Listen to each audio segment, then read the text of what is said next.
بسم الله الرحمن الرحيم.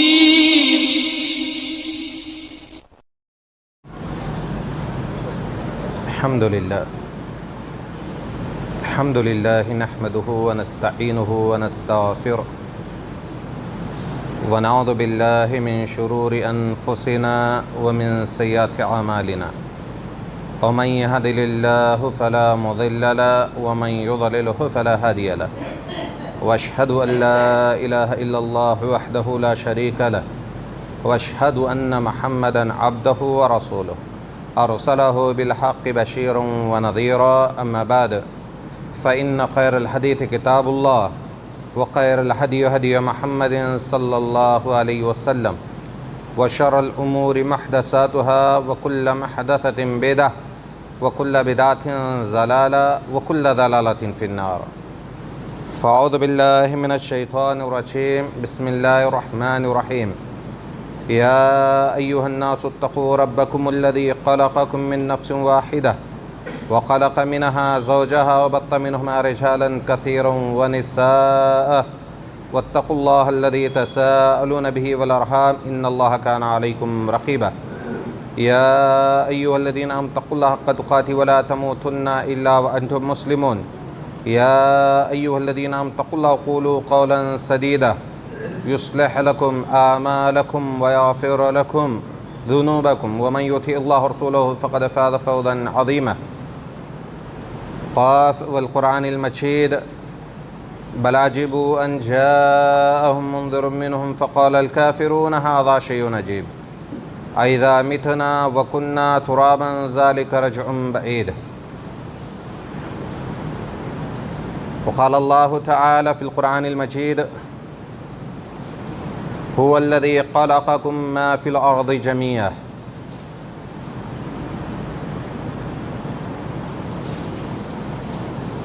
تمام قسم کی تعریفات و توصیفات،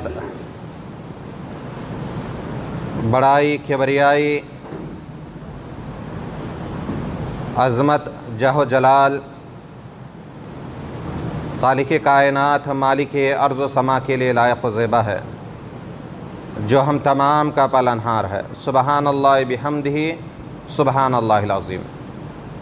اس کے بعد درود و سلام ہو جو میرے اور آپ کے نبی جناب محمد رسول اللہ صلی اللہ علیہ وسلم پر، جو ہمارے لیے داعی و نذیر، سراج منیر اور سراپا ہدایت بنا کر بھیجے گئے تھے. محترم حضرات،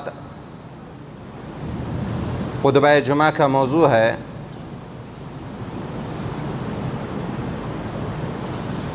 ہندوستان کی آزادی میں مسلمانوں کا کردار.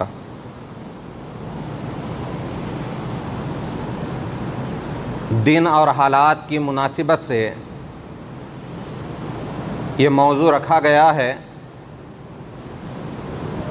ہندوستان کی آزادی کے اندر مسلمانوں کا جو کردار رہا ہے، اس کردار کو مسلمانوں کے سامنے اجاگر کرنا ضروری ہے، تاکہ مسلمان اپنی تاریخ کو جان سکے، اپنی تاریخ کو پہچان سکے. مسلمانوں نے ہندوستان کی آزادی کے لیے جو قربانیاں پیش کی ہیں، جو قربانیاں دی ہیں، ان قربانیوں کو یاد رکھا جائے اور سچائی کے ساتھ میں ان قربانیوں کو ملک و ملت کے سامنے پیش کیا جائے. کیونکہ جب تک ہماری ان قربانیوں کو ہم خود نہیں پیش کر سکیں گے تو کوئی ان کو پیش کرنے کے لیے آگے نہیں بڑھے گا. بلکہ آج کوشش یہ کی جا رہی ہے کہ مسلمانوں کی قربانیوں کو مٹھا دیا جائے، مسلمانوں کی قربانیوں کو فراموش کیا جائے، یا تاریخ کے صفحات سے ان قربانیوں کو ختم کیا جائے. آج یہ سازشیں چل رہی ہے.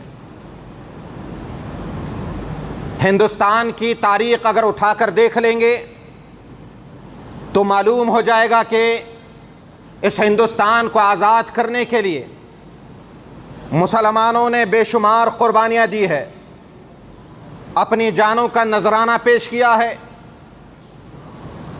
ہندوستان کی آزادی کے لیے غلامی کے زندگی کو انکار کرتے ہوئے مسلمانوں کے اندر جوش، جذبہ اور جہاد کا فتویٰ جاری کرنے والی یہی امت ہے کہ ان انگریزوں سے لڑ کر اپنے حقوق کو لیا جائے اور غلامی کی زندگی کو دھتکار دیا جائے۔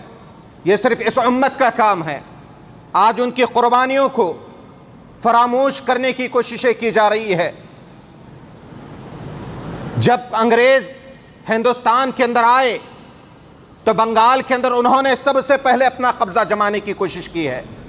وہاں پر نواب سراج الدولہ نے سب سے پہلے اس ہندوستان کی آزادی کے لیے انگریزوں کی غلامی سے لوگوں کو بچانے کے لیے سب سے پہلے انگریزوں سے جہاد کیا، انگریزوں سے لڑائی کی، انگریزوں سے جنگ کیا، اور جب ان کو شکست دیا گیا تو وہیں سے ایسٹ انڈیا کمپنی کی بنیاد رکھی گئی ہے۔ اسی بنیاد کے تحت، اسی بنیاد کے چلتے ہوئے اسی کمپنی کو لے کر انگریزوں نے ہندوستان کے اوپر حکومت کرنا شروع کر دیا۔ وہیں سے انہوں نے اپنی جڑوں کو مضبوط کرنا شروع کر دیا، وہیں سے انہوں نے پر پھیلانا شروع کر دیا، اور وہاں سے جب یہ لوگ آگے بڑھے تو ٹیپو سلطان کے اوپر انہوں نے قبضہ جمانے کی کوشش کی۔ جب تک ٹیپو سلطان کو اس صفحہ ہستی سے مٹھایا نہیں جائے گا، انگریز اس ہندوستان کے اوپر حکومت نہیں کر سکتے، یہاں کے رہنے والے باشندوں کو غلام نہیں بنا سکتے۔ تو انہوں نے وہاں سے ان کے اوپر چڑھائی کی، اور ان کو جو ہے جب انہوں نے قتل کر دیا، ان کو شہید کر دیا، تو ان کے سینے کے اوپر ایک انگریز نے قدم رکھ کر کہا تھا کہ اب ہم نے ہندوستان کے اوپر قبضہ کر لیا ہے، اب ہم نے ہندوستان کو فتح کر لیا ہے۔ یہ مسلمانوں کی قربانیوں کی وجہ سے، یہ مسلمان تھے جنہوں نے اس ہندوستان کو غلامی سے بچانے کے لیے، غلامی کی زنجیروں سے آزاد کرنے کے لیے اپنی جانوں کی قربانیاں دی، اپنے مالوں کی قربانیاں دی، اپنے سارے چیزوں کو اس وطن عزیز کے لیے قربان کر دیا، کیونکہ مسلمان ملک سے محبت کرنا جانتے ہیں، ملک سے محبت کا دم بھرتے ہیں، کیونکہ یہ ہمیں کہاں سے ملی ہے؟ یہ چیزیں ہمیں ہمارے دین سے ملی ہے، کیونکہ اللہ کے نبی جناب محمد رسول اللہ صلی اللہ علیہ وسلم جب مکہ سے نکلنے لگے تو اللہ کے نبی کے قدم اٹھ رہے تھے، اور اللہ کے نبی کی زبان پر یہ الفاظ تھے کہ اے مکہ کی سرزمین، میں تجھے ہرگز نہیں چھوڑتا، اگر یہاں کی قوم مجھے نکلنے پر مجبور نہ کرتی تو میں تجھے چھوڑنے کے لیے تیار نہیں تھا، میں یہیں پر رہتا۔ اللہ کے نبی جناب محمد رسول اللہ صلی اللہ علیہ وسلم کو مکہ سے اس قدر محبت تھی، جب ورقہ بن نوفل جب ان کے سامنے کہتے ہیں کہ آپ کی قوم کے لوگ آپ کو یہاں سے نکالنے والے ہیں، یہاں سے ہٹانے والے ہیں، تو اللہ کے نبی کی آنکھوں میں ایک عجیب سی نمی تھی۔ اس نمی کے چلتے ہوئے لہجہ پورا کا پورا بدلا ہوا تھا کہ یہاں کے لوگ، اس قوم کے لوگ، اس مکہ کے لوگ کیا مجھے مکہ سے نکالنے والے ہیں، مکہ سے باہر کرنے والے ہیں۔ ایک عجیب و غریب کیفیت تھی۔ جب اللہ کے نبی مکہ سے نکل کر چلے گئے تو اللہ رب العالمین نے بھی کہا تھا کہ لا اقسم بہذا البلد، تیرے اٹھنے والے قدموں کی قسم ہے۔ اللہ رب العالمین نے جب اللہ کے نبی کو دیکھا کہ بڑے مایوس ہو کر اس شہر سے نکل رہے ہیں، تو اس وقت اللہ رب العالمین نے نبی کے اٹھنے والے قدموں کو قرآن کے الفاظ بنا دیے۔ یہ وطن عزیز سے محبت ہے، ہمیں اس وطن سے محبت ہے۔ ہمیں جو ہے آج ہماری تاریخ کو مس کر کے، آج ہماری تاریخ کو مٹھا کر کے غلط انداز میں بیان کر کے کہا جاتا ہے کہ یہاں پر تم نے کوئی قربانیاں نہیں دی ہے۔ میرے بھائیوں، سب سے پہلے اس چیز کو یاد رکھنا ضروری ہے، حکومت کس سے لی گئی تھی؟ حکومت مسلمانوں سے لی گئی تھی۔ لڑ کون رہا تھا؟ اپنے حکومت کو بچانے کے لیے، اپنی چیزوں کو بچانے کے لیے مسلمان لڑ رہے تھے۔ آج کہتے ہیں کہ ہندوؤں کے ساتھ میں مل کر مسلمانوں نے آزادی حاصل کر لی ہے، یہ غلط بات ہے۔ مسلمانوں کے ساتھ ہندو مل کر جو ہے آزادی کی لڑائی لڑے ہیں۔ یہاں پر جو ہے مسلمانوں نے اس ہندوستان کے لیے، اس ہندوستان کی آزادی کے لیے بے شمار قربانیاں دی ہے۔ آپ تحریکوں کو اٹھا کر دیکھ لیجئے، ہندوستان کے اندر جتنی تحریکیں اٹھی ہیں، جتنی تحریکیں پیش کی جاتی ہیں، وہ تحریکیں کس کی ہیں؟ ریشمی رومال یہ کس کی تاریخ ہے؟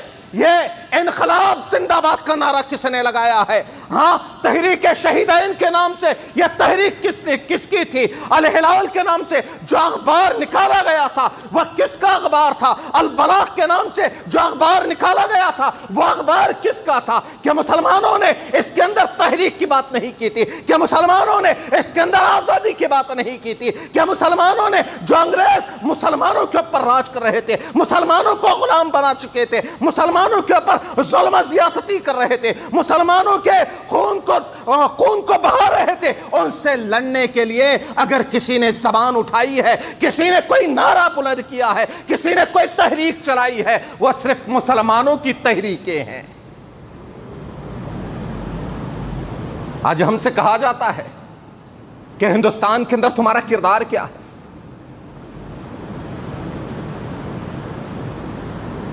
علماء صادق پور کی تحریک کو اٹھا کر دیکھ لیے، ان کی تاریخ کو اٹھا کر پڑھ لیجئے، معلوم ہو جائے گا کہ ہندوستان کی آزادی کے اندر علماء صادق پور کا کتنا بڑا کردار تھا۔ مولانا ولایت علی، مولانا عنایت علی، یہ پورا صادق پور کا پورا خاندان ہندوستان کی آزادی کے لیے لڑا۔ انہوں نے ایک کے بعد دیگر اپنی جانوں کی قربانیاں پیش کی۔ اسی لیے جواہر لال نہرو نے کہا تھا کہ سارے ہندوستان والوں کی قربانیوں کو، ہندوستان کی آزادی کے لیے جنہوں نے قربانیاں دی ہیں، جنہوں نے لڑائیاں لڑی ہے، اگر اس کو ترازو کے ایک پلڑے کے اندر رکھ دیا جائے اور علماء صادق پور کی قربانیوں کو ترازو کے ایک پلڑے کے اندر رکھ دیا جائے تو علماء صادق پور کی ترازو کا پلڑا بھاری ہو جائے گا۔ انہوں نے اس ہندوستان کو آزاد کرنے کے لیے یہ قربانیاں دی۔ آج جب بھی آزادی کا دن آتا ہے تو انصاف کی بات یہ ہوتی ہے، انصاف کا تقاضا یہ ہے کہ اس آزادی کے دن میں جن لوگوں نے، ہم یہ نہیں کہتے کہ صرف مسلمانوں کا نام لیا جائے، ہم یہ کہتے ہیں کہ اس ہندوستان کی آزادی کے اندر جنہوں نے بھی جو قربانیاں دی ہے، جس قوم کے لوگوں نے بھی دی ہے، جس مذہب کے لوگوں نے بھی دی ہے، سارے مذہب کے لوگوں کو، سارے مذہب کے لوگوں کی قربانیوں کو یاد کیا جائے گا اور ان قربانیوں کو گنایا جائے گا کہ دیکھو فلاں قوم کے لوگوں نے، فلاں مذہب کے لوگوں نے ہندوستان کے لیے اتنی قربانیاں دی ہے۔ اور وہاں پر مسلمانوں کی قربانیوں کو جو آج اکثر بھلا دیا جاتا ہے، ان قربانیوں کو یاد کیا جائے گا۔ انگریزوں سے جہاد کا مسئلہ آیا تب فتویٰ کس نے دیا تھا؟ شاہ عبدالعزیز دہلوی رحمہ اللہ نے فتویٰ دیا تھا کہ ان انگریزوں سے یہ حکومت دارالحرب، یہ ہندوستان دارالحرب بن گیا ہے، ان سے لڑنا ضروری ہے، اور فتویٰ دے کر، جہاد کا فتویٰ دے کر مسلمانوں کو ان سے جہاد کرنے پر ابھارا تھا۔ یہ ساری قربانیاں ہندوستان کے اندر ہم نے دی ہے۔ ہم نے اس ہندوستان کو کیا کچھ نہیں دیا ہے؟ ہندوستان کی آزادی کے اندر جو کردار علماء اکرام کا رہا ہے، جو مسلمانوں کا رہا ہے، جتنا کردار ان کا رہا ہے اتنا کسی اور کا نہیں رہا ہے۔ یہ کیونکہ آپ تاریخ کو اٹھا کر پڑھیں گے، جب ٹیپو سلطان کو شہید کر دیا گیا تو ان کے ساتھ میں جو وزیر کام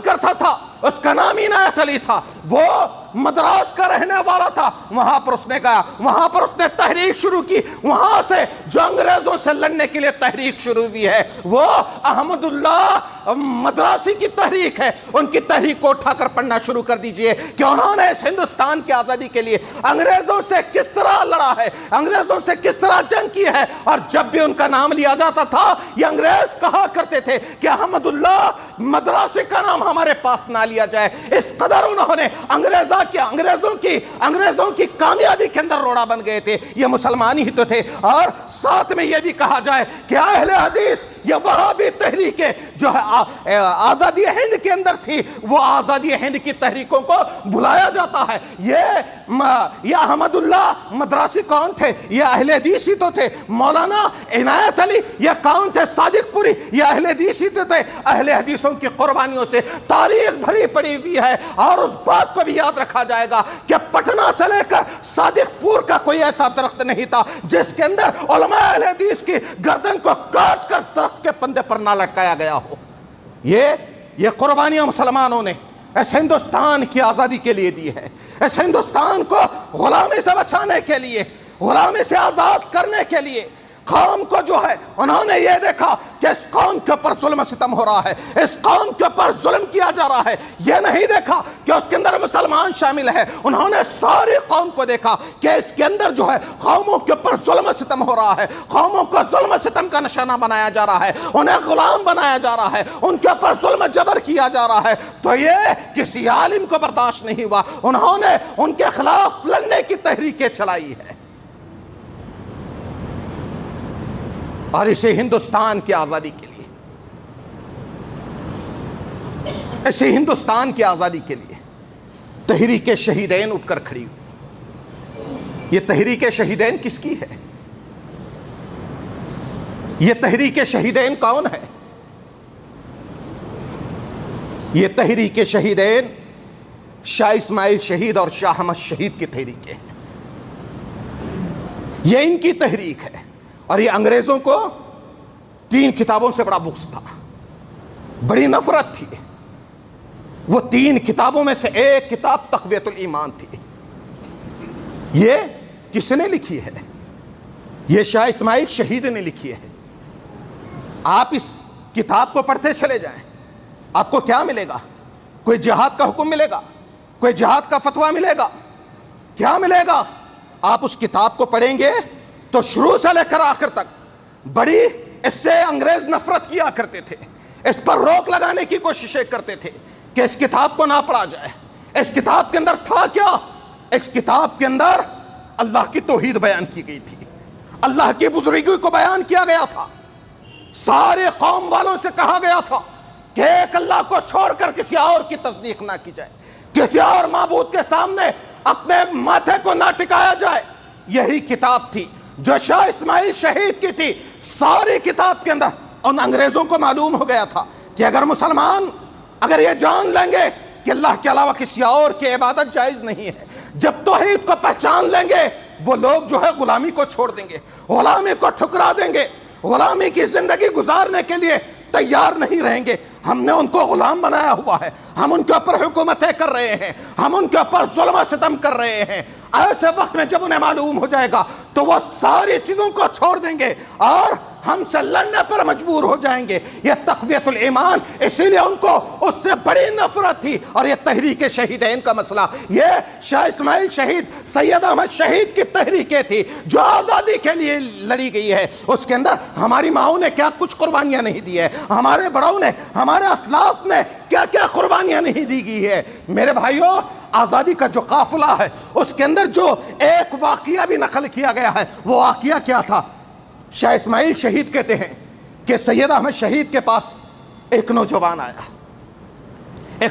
آیا، ہماری قربانیاں اس ہندوستان کی آزادی کے لیے بے شمار قربانیاں رہی ہے، ہم نے بہت قربانیاں دی ہے، مسلمانوں کا خون اس طرح بہایا گیا کہ گلیوں کے اندر صرف مسلمانوں کا خون نظر آتا تھا۔ اس طرح جو ہے اس ہندوستان کو آزادی ملی ہے، غلامی کی زندگی سے مسلمانوں نے آزاد کروایا ہے۔ میرے بھائیوں، اس بات کو یاد رکھا جائے کہ اس آزادی کے لیے صرف مردوں نے نہیں بلکہ عورتوں نے بھی تعاون کیا ہے، عورتوں نے بھی تعاون کیا ہے۔ شاہ اسماعیل شہید کہتے ہیں کہ ایک نوجوان سید احمد شہید کے پاس آیا اور آ کر جو ہے سید احمد شہید سے کہتا ہے، شاہ جی میں آپ کا ساتھ دینا چاہتا ہوں، میں آپ کا ساتھ دینا چاہتا ہوں۔ سید احمد شہید نے کہا، اس نوجوان سے کہا جس کے رخسار کے اوپر بال بھی اگ نہیں آئے تھے، ابھی داڑھی کے بال بھی نکل کر نہیں آئے تھے، وہ آیا اور آ کر کیا کہتا ہے، شاہ جی میں آپ کا ساتھ دینا چاہتا ہوں، میں آپ کا ساتھ دینا چاہتا ہوں۔ سید احمد شہید کہتے ہیں کہ بیٹا پہلے یہ جان کر آئے ہوتے کہ میری گزرگاہ کا کیا علم ہے، میری گزرگاہ کا تمہیں کیا پتا ہے۔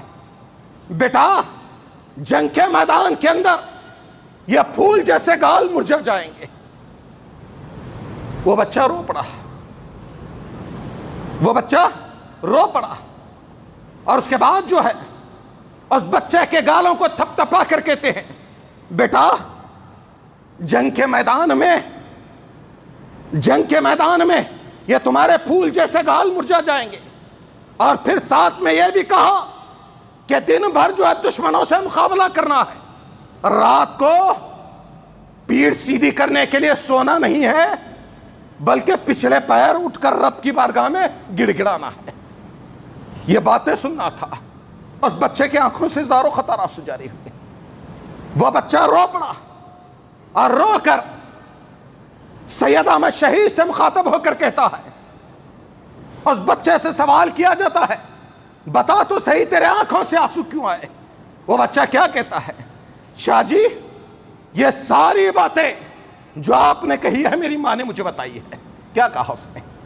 یہ ساری باتیں جنگ کے میدان میں پھول جیسے گال مرجھا جائیں گے، رات کو کمر سیدھی کرنے کے لیے سونا نہیں ہے، پچھلے پیر اٹھ کر رب کی بارگاہ میں گڑ گڑانا ہے، رونا ہے، دعائیں کرنا ہے۔ شاہ جی یہ ساری باتیں میری ماں نے مجھے بتائی ہے، آپ نے نئی بات کون سی بتائی ہے؟ آپ نے نئی بات کون سی بتائی ہے؟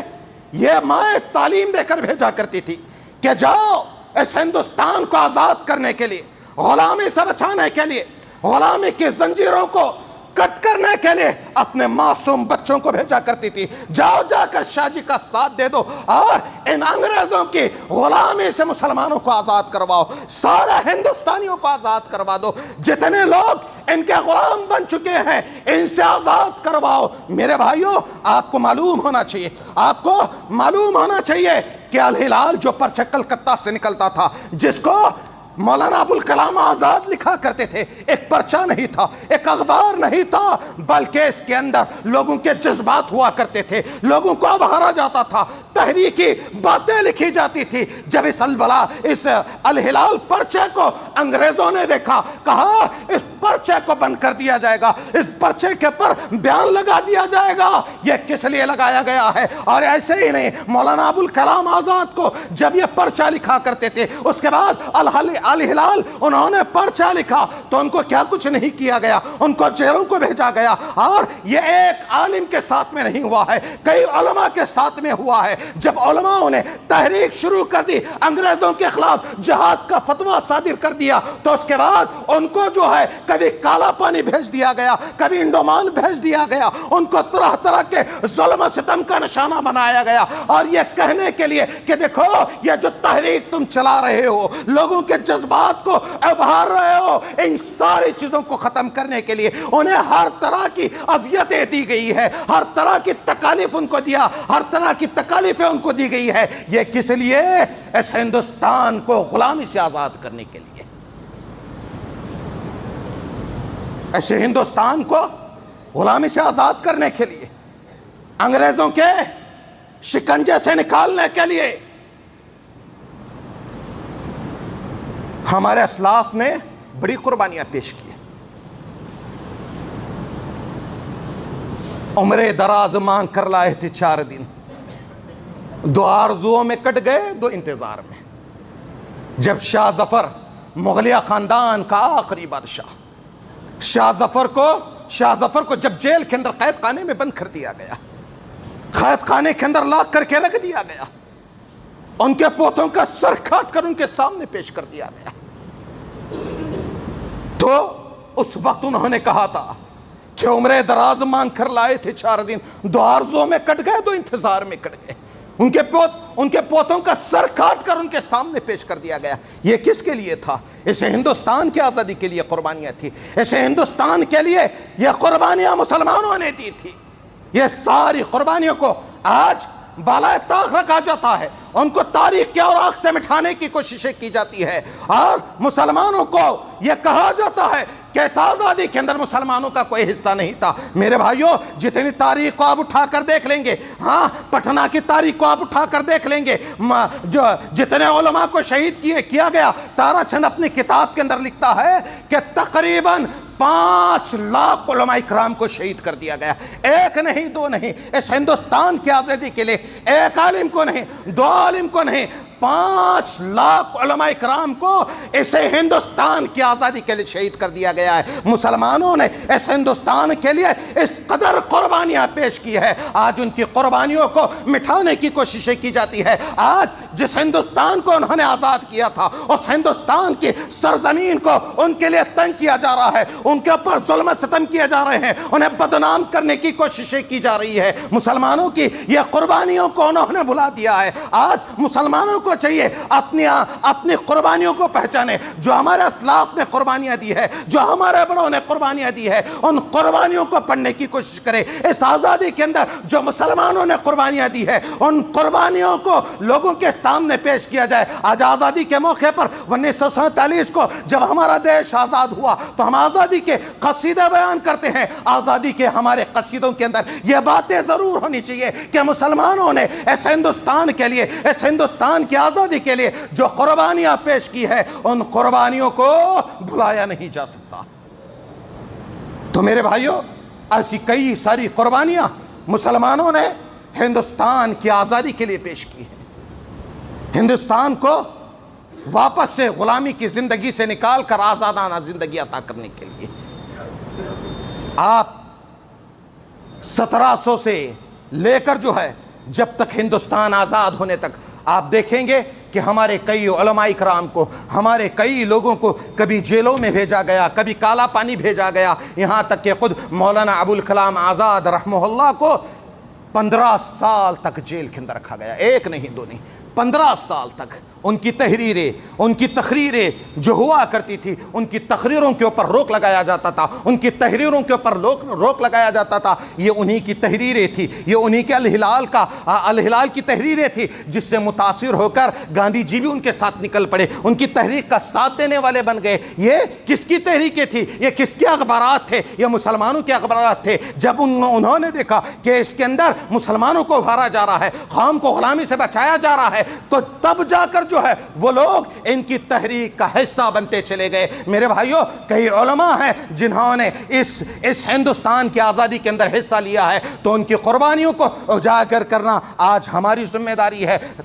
جب آپ ان قربانیوں کو لوگوں کے سامنے رکھو گے تو آپ کی چیزیں باقی رہے گی، ورنہ آپ کی چیزوں کو بالکل ختم کیا جائے گا، نیست و نابود کیا جائے گا، اس صفحے ہستی سے مٹھایا جائے گا۔ تو میرے بھائیوں، اپنی تاریخ کو یاد رکھنا ضروری ہے، اپنی تاریخ کو پہچاننا بہت ہی ضروری ہے۔ تو یہ چند چیزیں تھی جو میں نے ہندوستان کی آزادی کے اوپر رکھ دی ہے۔ میرے بھائیوں، ہم تھوڑا سوچیں کہ ہمارے پاس جو چیزیں ہیں، جو چیزیں ہم کو دی گئی ہیں، تھوڑا ان چیزوں کو پہچانیں، ان چیزوں کو جاننے کی کوشش کریں۔ اللہ رب العالمین نے ہمیں جو پیدا کرنے کا مقصد بتایا ہے، ہمیں کس لیے پیدا کیا ہے، اس مقصد کو جان لیں گے، اس مقصد کو پہچان لیں گے، اپنے عقائد کی اصلاح کریں گے۔ ہر دور کے اندر ایک انقلاب تھا عقیدہ توحید کو عام کرنے والوں کا، عقیدہ توحید کو پھیلانے والوں کا، عقیدہ توحید کو لے کر میدان کے اندر چلنے والوں کے لیے بڑی دشواریاں پیش آئی ہے، کیونکہ ان کا عقیدہ سب سے اعلیٰ ہے، سب سے بہتر ہے، کیونکہ وہ ایک اللہ رب العالمین کی طرف دعوت دیتے ہیں،